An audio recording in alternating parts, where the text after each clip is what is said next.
Hey guys, so I am back today with sort of like a slash tutorial, testing out new products and just telling you how I feel about them.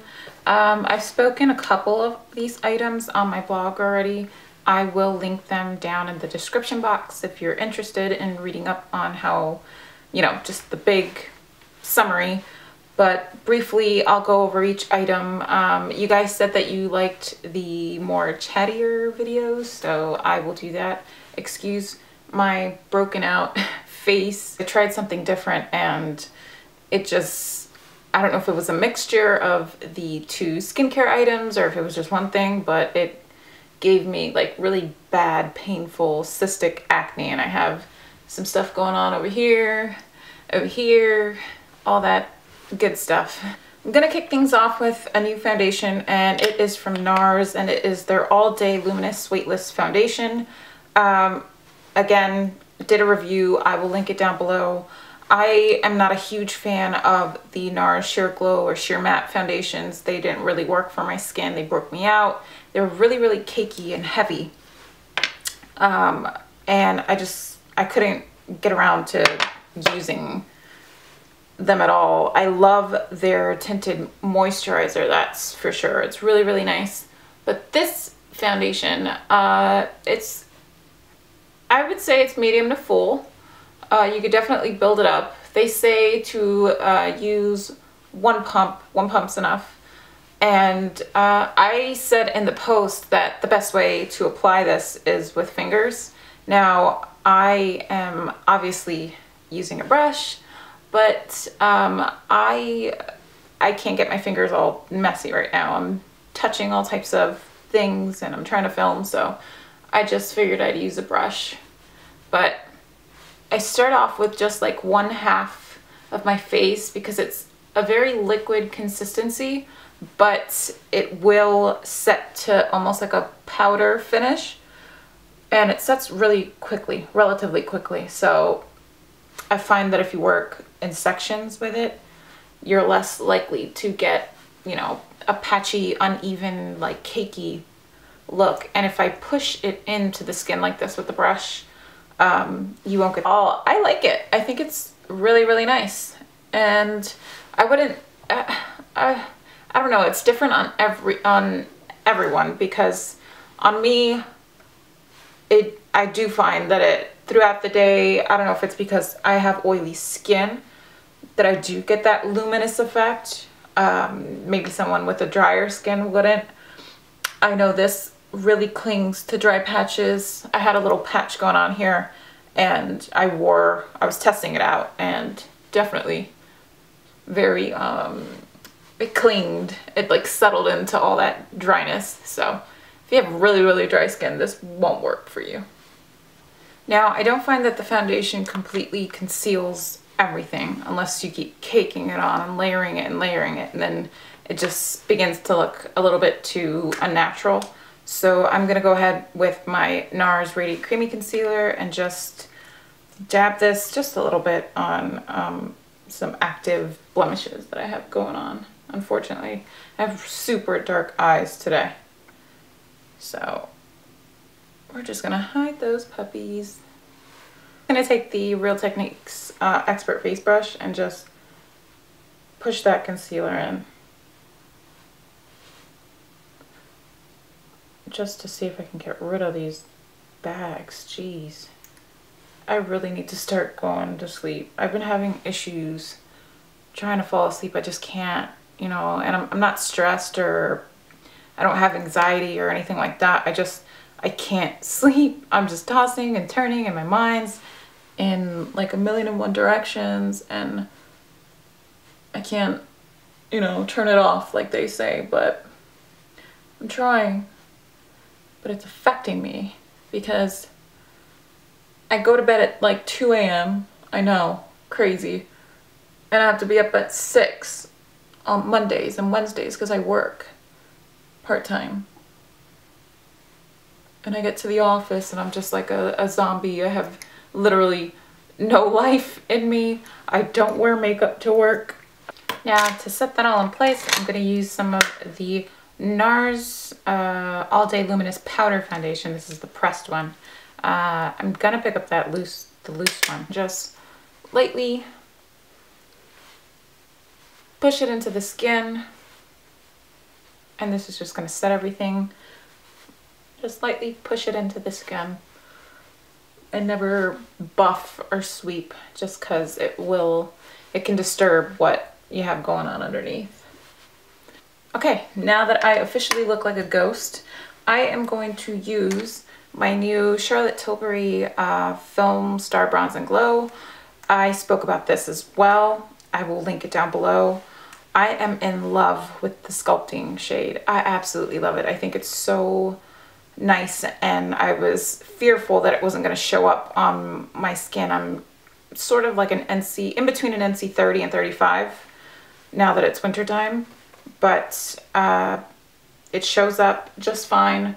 I use it to bronze and contour. It's the same thing.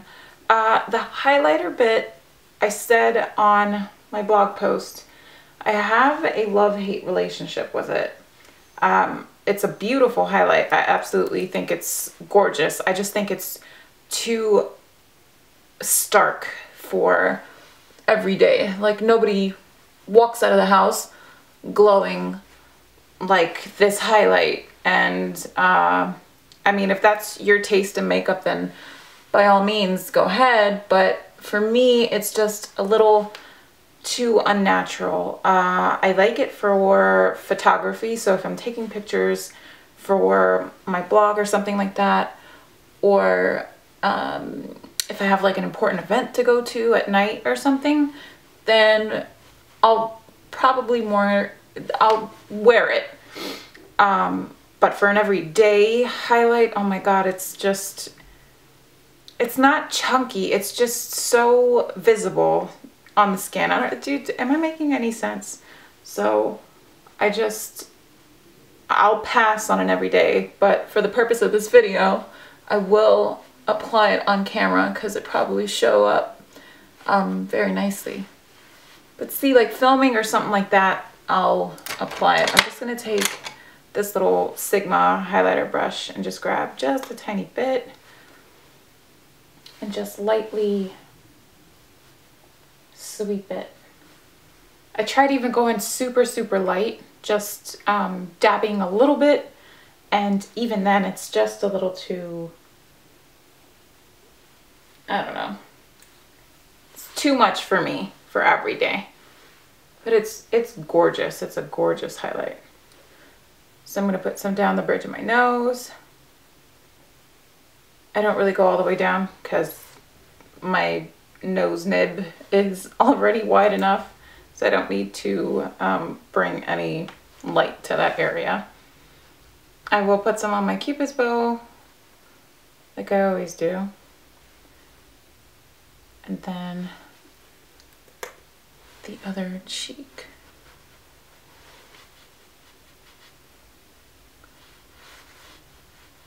Overall, I'm impressed. I really like the palette and I'm happy that I got it. It's a gorgeous palette.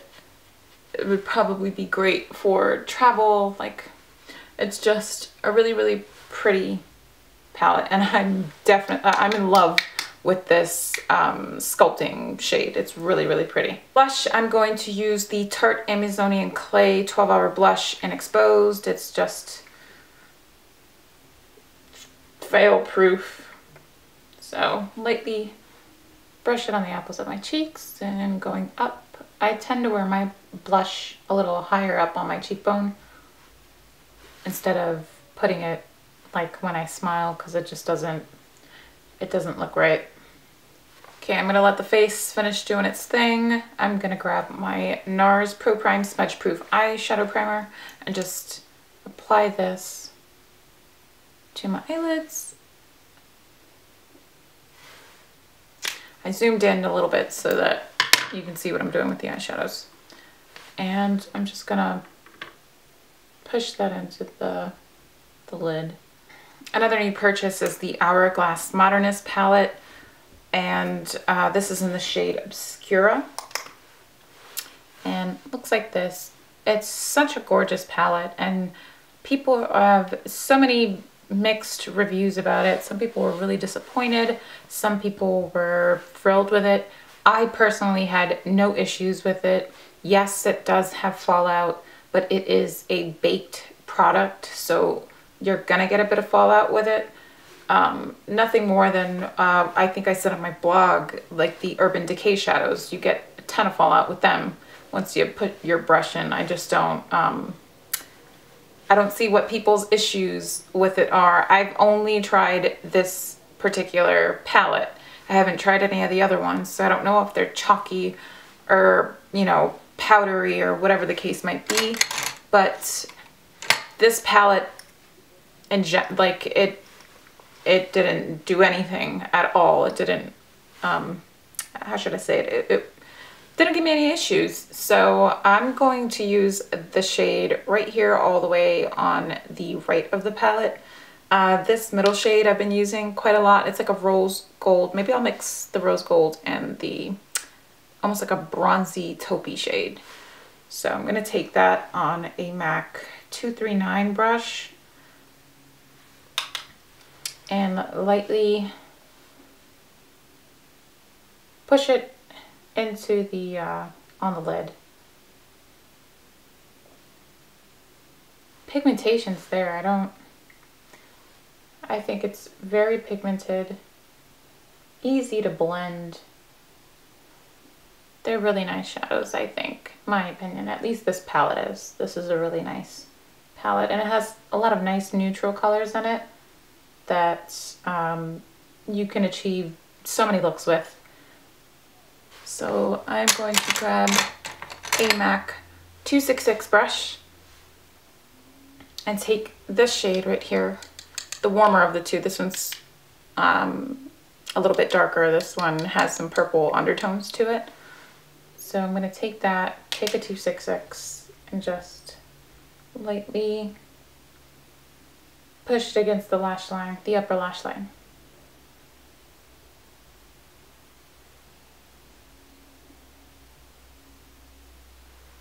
I'm also going to take a little bit along the bottom lash line.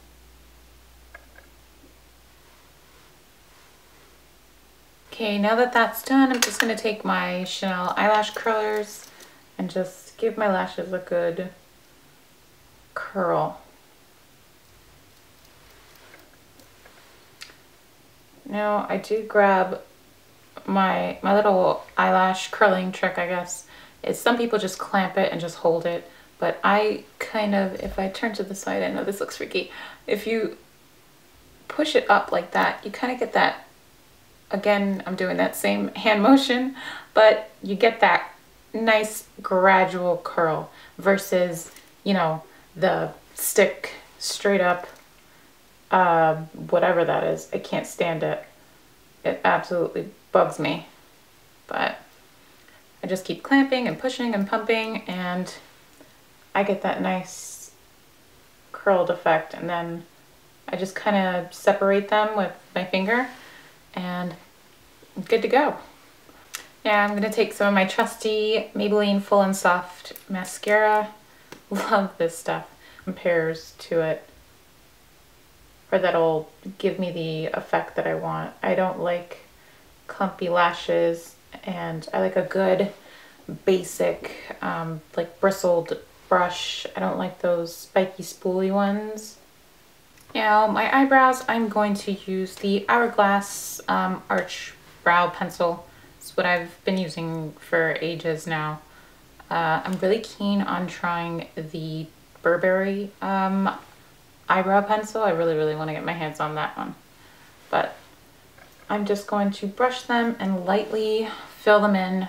Nothing too dramatic. I haven't really been putting much on my brows as of late. I've just been letting them do their sparse thing. Then I'm going to use two new lip products that I purchased, and this is the Charlotte Tilbury Lip Cheat in Pillow Talk and one of her kissing lipsticks in Hepburn Honey. I really like the two together. I can wear the lip liner on its own and just apply a little bit of lip balm. I said in my blog post when I reviewed it, it's not like your traditional lip liner. It's pretty creamy and easy to work with. It will give you that Kylie Jenner lip shade. I'd say it leans more on the pinkier side instead of like a brownie nude.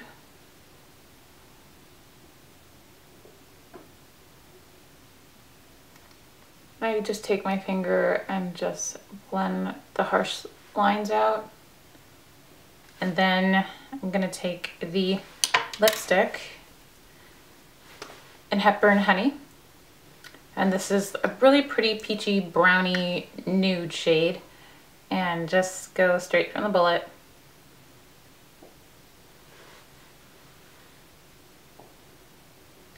And just push it in. They're really, really pigmented. They're really, really opaque. So I personally don't like that really heavy finish on my lips.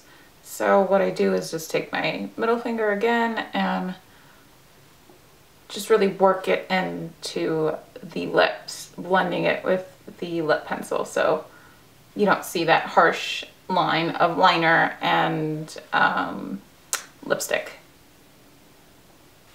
So I hope this was helpful for some of you guys who are thinking about buying the Nars foundation or have like mixed feelings about any of the, or like the Hourglass palette.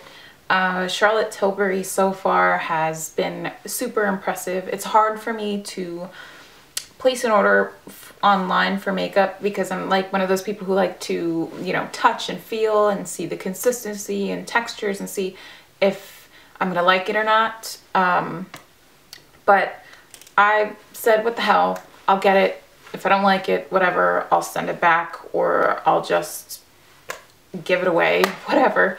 But I did end up really liking this, the lip shade, the lip liner, everything. I even tried on my blog, I have it linked below. They have these little, it's like a little trio with 3 of her popular shades. I think it's Penelope Pink, which is really nice, Bitch Perfect, which I think it's a pretty cool name, and So Marilyn, which is just a nice blue-based red. But if you were looking to try her lipsticks and didn't really know which shades to go with, but didn't want to purchase each one individually, I think it's a nice way to try them out. But so far, I'm really impressed with her line. I'm really excited to try one of like her blushes. Her foundation, I'm really excited to try, but I won't do it until I probably, when I go to New York, I'll go to the counter and get matched and things like that. So I'm not doing it blind and I'm not sure what shade to go with. But I know I was told to smile more. I can't help it. I have that natural bitch face. Like I always look pissed, and even in pictures, like I hate smiling. Just I don't know why. I don't think I'm photogenic when I smile. It's almost like that episode with Friends where Chandler's doing his wedding pictures with Monica and they're like, okay, smile, and he does the look. That's me. Like if I'm told to smile, it's bad. I look like Chandler.